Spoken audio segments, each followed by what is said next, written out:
Hello नमस्कार, कैसे हैं आप सब। आज हम अपना चैप्टर 4 अध्याय 4 करेंगे जिसका नाम है हड़प्पा सभ्यता। कांस्य युग सभ्यता भी इसको कहते हैं। और आज ये छोटा सा लेक्चर है, इंट्रो वीडियो लगा सकते हो। इसके बारे में जो बेसिक चीज़ें होती है ना, इस सिविलाइजेशन के बारे में जो बेसिक हमें सीखना चाहिए, क्योंकि आप जानते हैं हम एकेडमिक्स में भी ये पढ़ते थे और कॉम्पिटिटिव एग्ज़ाम्स के नज़र से हम देखते हैं तो बहुत ही महत्वपूर्ण रोल ये अदा करता है। तो हड़प्पा सभ्यता के कुछ बेसिक बातें आज हम इस लेक्चर में पढ़ेंगे। आई होप आपको समझ में आएगा। और छोटे छोटे, जैसे आप सभी पता है कि ये जो चैप्टर है थोड़ा सा लेंथी है भाई, थोड़ा सा बड़ा है। पार्ट टू पार्ट इसको हम कंप्लीट करेंगे और उन पार्टों में उतना ही लेक्चर हम पढ़ेंगे जितना हमारी परीक्षा के लिए महत्वपूर्ण है। तो चलिए, मैं उम्मीद करता हूं कि आप पूरी वीडियो देखेंगे, पसंद आएगी तो लाइक कर देना। अगर किसी बच्चे का ये हड़प्पा सभ्यता के बारे में बेसिक कॉन्सेप्ट क्लियर करवाना है तो आप प्लीज़ इस वीडियो को शेयर ज़रूर करें ग्रुप में, या फिर किसी आपके दोस्त यारे प्यारे के पास ये शेयर कर सकते हैं। तो चलिए आज इसको स्टार्ट करते हैं। हड़प्पा सभ्यता, कांस्य युग सभ्यता, इंग्लिश में बोलेंगे Harappan civilization, bronze age civilization. इसको हम क्या बोलते हैं, इंडस वैली, ठीक है ना, इंडस वैली सिविलाइजेशन भी बोलते हैं। ठीक है, इंडस वैली सिविलाइजेशन भी बोलते हैं।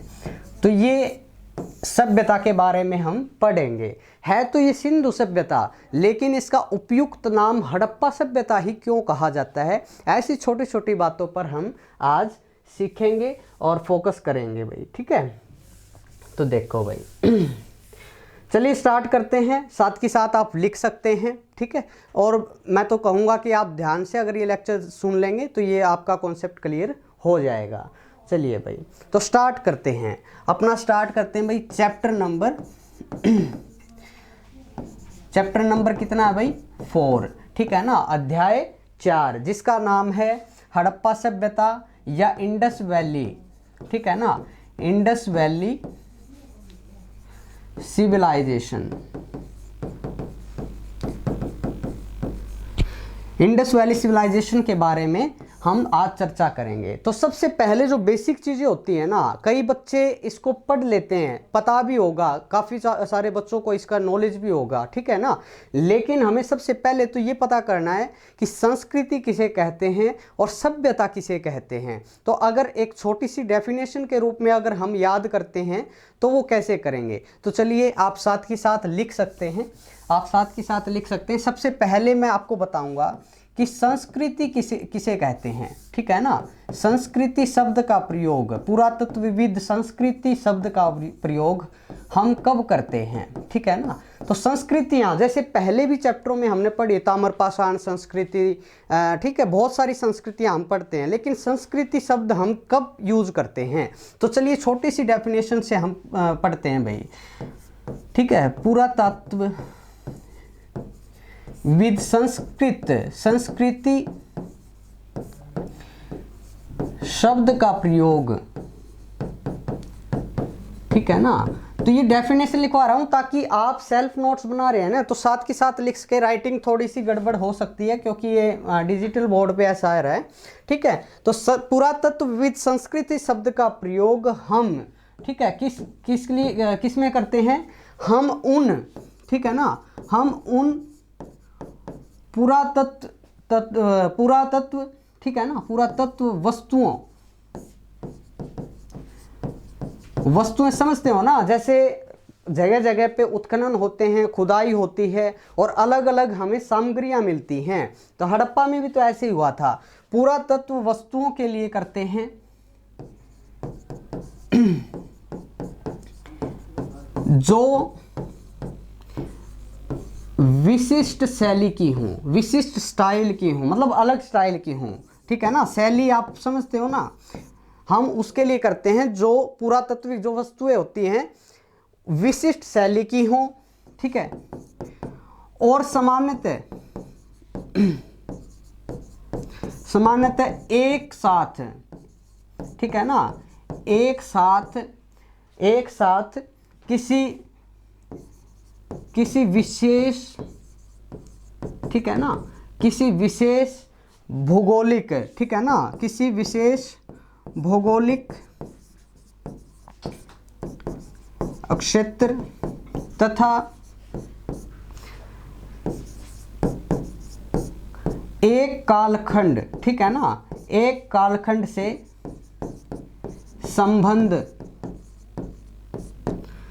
संबंध स्थल पर पाए जाए, ठीक है ना, संबंध स्थलों पर पाए जाए। पुरातत्वविद संस्कृति शब्द का प्रयोग हम उन पूरा वस्तुओं के समूहों के लिए करते हैं, ठीक है ना, समूह, ठीक है ना, समूह याद रख लेना भाई, समूहों के लिए करते हैं। जैसे एक साथ एक कालखंड से संबंध में एक स्थल पर पाए जाए, उसके लिए हम पुरातत्वविद संस्कृति शब्द का प्रयोग करते हैं। जैसे संस्कृति हम पढ़ते हैं ना, एंशिएंट हिस्ट्री में हम संस्कृति शब्द करते हैं। एक संस्कृति होती है हमारी, जैसे कल्चर हो गया, लेकिन इस संस्कृति ताम्रपाषाण संस्कृति, अब वो क्या था, ये संस्कृति ये थी पुरातत्वविद संस्कृति समूह। जैसे पूरा वस्तुएं, पूरा का मतलब होता है प्राचीन, प्राचीन वस्तुओं का ऐसा एक ग्रुप, समूह, उसके लिए हम करते हैं जो विशेष एक साथ और एक विशेष शैली की हो, ठीक है ना, विशेष स्टाइल की पाई जाए और एक स्थान पर पाई जाए और एक इस समय की पाई जाए, तो उसके लिए हम संस्कृति शब्द का प्रयोग करते हैं। छोटी सी डेफिनेशन और बहुत ही बेसिक चीज़ है भाई, बेसिक सी चीज़ है और आसान चीज़ है। अब हम पता करेंगे सभ्यता किसे कहते हैं। संस्कृति तो हमने पढ़ लिया, लेकिन जो ये वर्ड है ना सभ्यता, ठीक है ना, सभ्यता हम किसे कहेंगे, सभ्यता बोलते हैं ना, सिंधु सभ्यता, फलानी सभ्यता, हड़प्पा सभ्यता, तो ये सभ्यता क्या है। सभ्यता के लिए भी एक छोटी सी डेफिनेशन आप पढ़ सकते हैं, ठीक है ना। जब विस्तृत भू क्षेत्र पर, ठीक है ना, विस्तृत भू क्षेत्र पर जब संस्कृतियों का विस्तृत भू क्षेत्र पर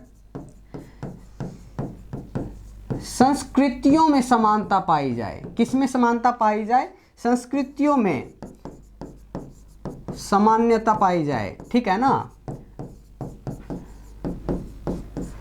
उसे हम सभ्यता कहते हैं, ठीक है ना। क्या कहते हैं, सभ्यता कहते हैं। जैसे क्या, सिंधु सभ्यता, ठीक है ना, सिंधु सभ्यता, ये सभ्यता थी क्योंकि इसमें विस्तृत भू क्षेत्र पर, ठीक है ना, बड़े पैमाने भू क्षेत्र पर संस्कृतियों में समानता ध्यान में रखेंगे, ठीक है। तो इसके जनक की अगर बात आ जाती है, जनक कह लो, फादर कह लो, पिता, ठीक है ना, जन्मदाता, ठीक है, अलग अलग नाम से हम इसके बारे में जानते हैं भाई। अब पिता होता है, जैसे हिस्ट्री का पिता कौन है, हेरोडोटस, यूनान का एक इतिहासकार था, लेखक था, ठीक है। वैसे भारतीय पुरातत्व एवं सर्वेक्षण विभाग के जनक माने जाते हैं अलेक्जेंडर, ठीक है ना, अलेक्जेंडर कनिंघम, ठीक है ना, कनिंघम। ये नाम आप जरूर याद रखें, ये नाम जरूर याद रखें। क्यों? क्योंकि ये भारतीय पुरातत्व एवं सर्वेक्षण विभाग के जनक कहलाते हैं। अब बात आती है कि इसकी नींव कब पड़ी, किस काल में पड़ी। इसकी नींव जब हमारे भारत के वायसराय, ठीक है ना, भारत के वायसराय कौन थे, लॉर्ड कर्जन, ठीक है ना, कौन थे भाई, लॉर्ड कर्जन, ठीक है ना। लॉर्ड कर्जन के समय काल में भारतीय पुरातत्व एवं सर्वेक्षण विभाग की नींव रखी गई। तो ये दो नाम आप याद रखें, एक अलेक्जेंडर कनिंघम जो कि भारतीय पुरातत्व एवं सर्वेक्षण विभाग के जनक माने जाते हैं। दूसरा आप याद रखें कि भारतीय पुरातत्व एवं सर्वेक्षण विभाग की नींव किसके काल में पड़ी, तो वो आप याद रखेंगे भारत के वायसराय लॉर्ड कर्जन तब थे। उस टाइम पे हमें ये भारतीय पुरातत्व सर्वेक्षण विभाग की, इस विभाग की नींव डाली गई। तो बिल्कुल ही बेसिक, बिल्कुल ही इजी, और मेरे ख्याल में कई बच्चों को नहीं पता होगा, ठीक है। तो अब आगे बात करते हैं भाई, एक दो नाम और आपने सुने होंगे, ठीक है। सबसे पहला हम जिक्र करते हैं दयाराम साहनी का, दयाराम साहनी, ठीक है ना, दयाराम साहनी। और दूसरा नाम आपने सुना होगा राखलदास, ठीक है ना, राखलदास बनर्जी, ठीक है ना। ये नाम आपने सुने होंगे और सभी को पता भी होगा, ठीक है ना, सभी को पता है। दयाराम साहनी जो थे, दयाराम साहनी जी ने 1921 ईस्वी में, ठीक है ना, 1921 ईस्वी में हड़प्पा स्थल की खोज की गई, ठीक है ना, खोजा था, ठीक है ना, हड़प्पा स्थल खोजा था भाई किन्होंने, दयाराम साहनी ने। और राखलदास बनर्जी ने 1922 ईस्वी में, ठीक है ना, 1922 में मोहनजोदड़ो, ठीक है ना, मोहनजोदड़ो स्थल की वो क्या किया था, खोजा था भाई, ठीक है। तो ये दो सन आप याद रखें, 1921 में हड़प्पा स्थल की खोज हुई, 1922 में मोहनजोदड़ो की खोज की गई, किन के द्वारा, राखलदास बनर्जी के द्वारा, ठीक है। और ये अब बात आती है कि भाई इसका जो उपयुक्त नाम है ना, वो हड़प्पा सभ्यता ही क्यों कहा जाता है। तो सबसे पहले मैं आपको ये बता देता हूँ कि सबसे जो ये उपयुक्त नाम है, वैसे तो क्या नाम है इसका, सिंधु सभ्यता है ना, सिंधु सभ्यता है, वैसे तो नाम इसका सिंधु सभ्यता है, लेकिन इसको क्या बोला जाता है, हड़प्पा सभ्यता बोला जाता है, हड़प्पा सभ्यता बोला जाता है। क्यों बोला जाता है, क्योंकि सबसे पहले हड़प्पा स्थल की ही खोज हुई थी, इसलिए बोला जाता है। तो ये बेसिक सा था, तो इसलिए इसका नाम उपयुक्त नाम, क्योंकि कई सारे बच्चे क्या है मैंने देखे हैं कि पजल रहते हैं कि सिंधु सभ्यता को वो अलग मानते हैं, हड़प्पा सभ्यता को अलग मानते हैं, लेकिन है ये सारी सभ्यता सिंधु सभ्यता ही, लेकिन इसका उपयुक्त नाम क्या है, हड़प्पा सभ्यता है। क्यों है, क्योंकि सबसे पहले हड़प्पा स्थल की ही खोज की गई 1921 में, ठीक है। तो ये मेरे ख्याल से आपको समझ में आ गया होगा, ठीक है। तो ये आगे देखिए भाई, अब बात आती है कि हमें इसका हड़प्पा सभ्यता का पहला उल्लेख कब मिलता है, दूसरा उल्लेख कब मिलता है। तो पहला जो उल्लेख है, ठीक है ना, पहला उल्लेख कब मिलता है भाई, पहला उल्लेख हमें 1826 में, ठीक है ना, 1826 ईस्वी में चार्ल्स मेसन के द्वारा प्राप्त होता है भाई। एक इस नाम को याद रखेंगे, एक ये डेट याद रखेंगे, 1826 ईस्वी में चार्ल्स मेसन के द्वारा हमें हड़प्पा सभ्यता का पहला उल्लेख मिलता है। दूसरा उल्लेख हमें कब मिलता है भाई, दूसरा उल्लेख हमें उस टाइम मिलता है जब कराची से लाहौर, ठीक है ना, कराची से लाहौर रेलवे लाइन बिछाई जा रही थी। कब बिछाई जा रही थी, 1850 ईस्वी में, ठीक है ना, 1850 ईस्वी में जब कराची से लाहौर रेलवे लाइन बिछाई जा रही थी ना, उस टाइम पर दो लोग थे भाई, ठीक है ना। उन दोनों का नाम मैं आपको बता देता हूँ, मेरे ख्याल से याद हो गया होगा। 1826 ईस्वी में पहला उल्लेख हमें चार्ल्स मेसन के द्वारा मिलता है। दूसरा उल्लेख के बारे में मैं बता रहा हूँ, दूसरा उल्लेख जब हुआ जब 1850 ईस्वी में कराची से लाहौर लाइन बिछाई जा रही थी ना, तो एक का नाम था भाई विलियम बर्टन, ठीक है ना, विलियम बर्टन पहला नाम, और दूसरा नाम था जॉन बर्टन, ठीक है ना, जॉन बर्टन। ये दो नाम के व्यक्ति थे भाई। 1850 में जब कराची से लाहौर लाइन बिछाई जा रही थी ना, तो वहाँ पे क्या मिलता है, वहाँ पे ईंटें मिलती भाई, वहाँ ईंटें निकलती हैं, और वो लोग क्या करते हैं, उन ईंटों का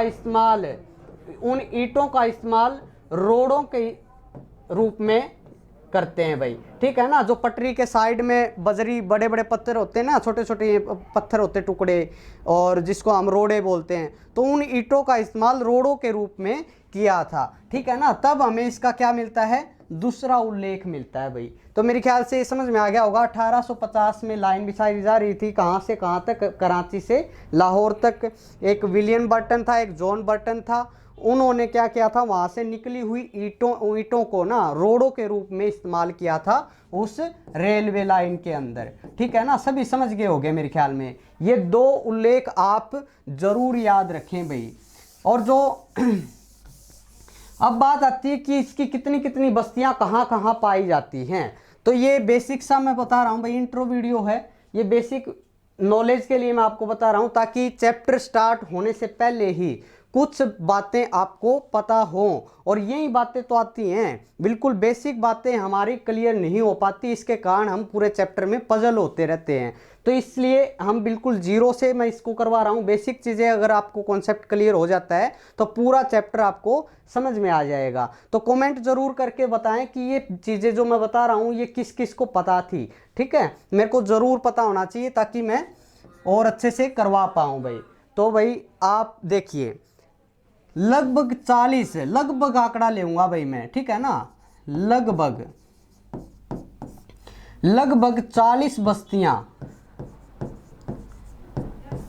लगभग 40 बस्तियां कहाँ हैं, कहाँ स्थित है भाई, सिंधु, ठीक है ना, सिंधु नदी व उसकी सहायक नदियों के पास। ठीक है ना, सहायक नदी होती है ना, सहायक नदी होती हैं, ठीक है ना, सहायक नदियों के पास स्थित हैं। कितनी बस्तियां, लगभग 40 बस्तियां।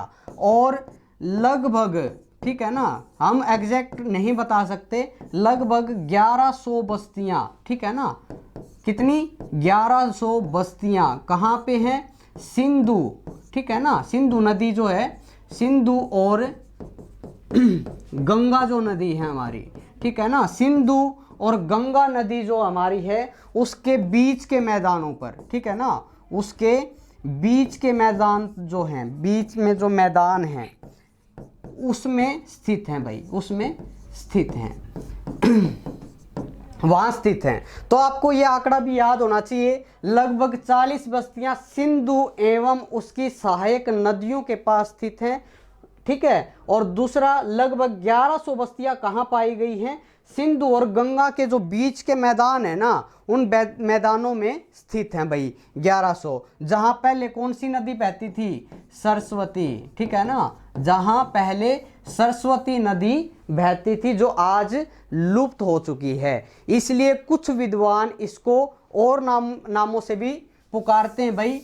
ठीक है, कुछ विद्वान इसे, जब जैसे ये गंगा और सिंधु नदी के, जो सिंधु और गंगा नदी है उसके बीच के मैदानों पर 1100 बस्तियां स्थित है, कभी वहां पर सरस्वती नदी भी बहती थी जो आज क्या हो गई है, लुप्त हो गई है। ठीक है, तो कुछ विद्वान इसे क्या बोलते हैं, कुछ विद्वान इसे सिंधु सरस्वती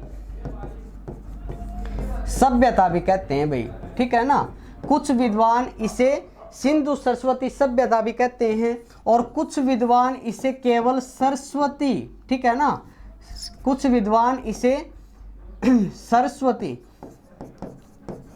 सभ्यता कहना ही पसंद करते हैं। ठीक है ना, दो नाम आप ये भी याद रखें, हड़प्पा सभ्यता, सिंधु सभ्यता। उपयुक्त नाम हड़प्पा सभ्यता है, क्यों है वो आपको पता चल गया। ठीक है, बाद में जैसे सरस्वती नदी वहाँ थी तो कुछ विद्वान इसको सिंधु सरस्वती सभ्यता भी कहते हैं। क्या कहते हैं, सिंधु सरस्वती सभ्यता भी कहते हैं, और कुछ विद्वान इसे केवल सरस्वती सभ्यता ही कहना पसंद करते हैं। तो ये थी भाई, ये इंपॉर्टेंट है। और तीसरा आप याद रखें, ये भारत का, यह भारत का प्रथम नगरीय, इसको है ना भारत का प्रथम नगरीय क्रांति भी कहा जाता है। इसको क्यों कहा जाता है, क्योंकि सबसे पहले भारत में नगरों का उदय इसी काल में हुआ था। ठीक है, मेरे ख्याल में आपको समझ में आ रहा है नगरीय क्रांति क्यों कहा जाता है, क्योंकि भारत में सबसे पहले नगरों का उदय कब हुआ था, हड़प्पा सभ्यता के काल में ही हुआ था। ये क्या है, रेडियो काल जो विधि होती है, रेडियो काल, ठीक है ना, रेडियो काल विधि, ठीक है ना, जो रेडियो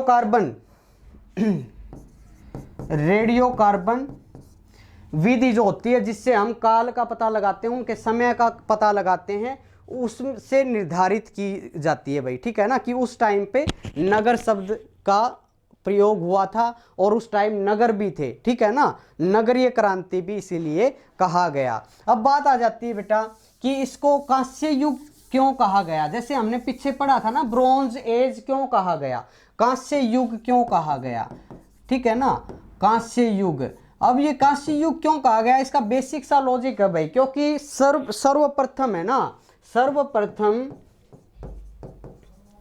सर्वप्रथम क्या है, जो सिंधुवासी थे ना, सिंधुवासी थे, सिंधुवासियों ने ही तांबे के अंदर, ठीक है ना, तांबे के अंदर टीन मिला दिया भाई, ठीक है, टीन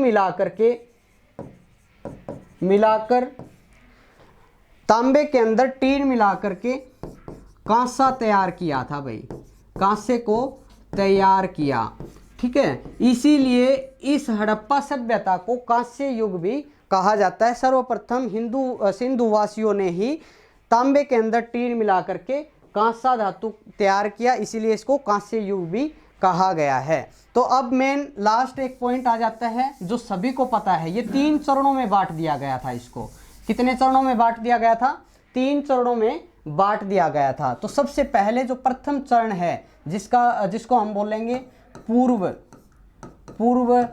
हड़प्पाई चरण,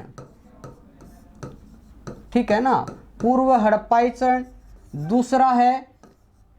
दूसरा क्या है भाई, परिपक्व हड़प्पाई चरण, ठीक है, और तीसरा जो है वो है उत्तर हड़प्पाई चरण। अब अलग अलग विद्वानों ने इसके अलग अलग जो समय निर्धारित किया गया।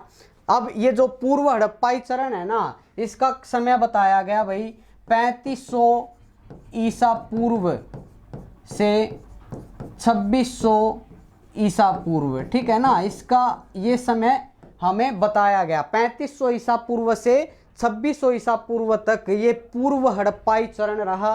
फिर आता है परिपक्व हड़प्पाई चरण, ये रहा 2600 ईसा पूर्व से लेकर के 2600 ईसा पूर्व से लेकर 1900 ईसा पूर्व, ठीक है ना, 1900 ईसा पूर्व तक इसका चरण बताया गया। फिर आता है उत्तर चरण, ठीक है ना, उत्तर हड़प्पाई चरण, इसका बताया गया 1900 ईसा पूर्व से लेकर के 1900 ईसा पूर्व से लेकर के 1300 ईसा पूर्व, ठीक है ना। और इसमें आपको एक चीज़ कॉमन मतलब एक नोटिस की होगी कुछ बातें कि ये जो डेट है ना ये उल्टी चल रही हैं। मैंने फर्स्ट लेक्चर में आपको बताया था कि जैसे बीसी होता है ना, बिफोर क्राइस्ट, ये जो हिंदी में हम क्या बोलते हैं, ईसा पूर्व बोलते हैं, मतलब ईसा मसीह के जन्म से पहले की जो घटनाक्रम है ना वो ठीक उल्टी चलती थी। जैसे 3500 से 3400, 3300, 3200, 3100 ऐसे उल्टी चलती थी। फॉर एग्जांपल 2022 है तो आने वाला समय 2021, 2020, 2019 ऐसे चलता था। लेकिन जैसे ही ईसा मसीह का जन्म हुआ उसके बाद जिसको हम एडी बोलते हैं, एनो डोमिनी, जिसको हिंदी में हम बोलते हैं ईसवी, ठीक है ना, मतलब ये जो है वो ईसा मसीह के जन्म से लेकर के है। तो ये उल्टी चलती थी भाई। तो पूर्व हड़प्पाई चरण 3500 ईसा पूर्व से 2600, परिपक्व 2600 से 1900 और उत्तर हड़प्पाई चरण 1900 ईसा पूर्व से 1300 ईसा पूर्व इसकी रखी गई भाई, ठीक है। बाकी बहुत सारे ऐसे विद्वान हैं, बहुत सारे विद्वान भाई जो अलग अलग तारीखें बताते हैं, अलग अलग डेट बताते हैं, लेकिन हमें ये याद रखना है भाई, ठीक है। मेरे ख्याल से ये सब चीज़ें आपको बेसिक चीज़ें समझ में आई होंगी। अभी बाकी जो विद्वान हैं वो अलग अलग बताते हैं भाई।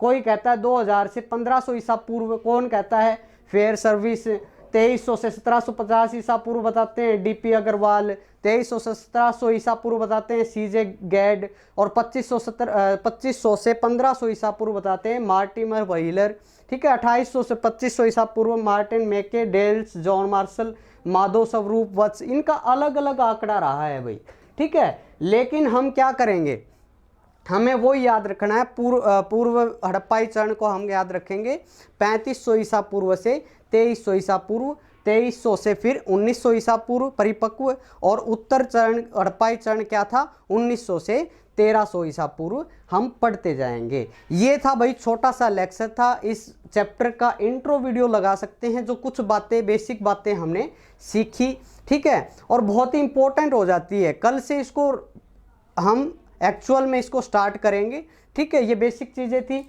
और आपको अगर ये लेक्चर पसंद आया है, ये चीज़ें आपको आज ही पता चली हैं, तो आप वीडियो को लाइक करें, अपने दोस्तों के साथ शेयर करें।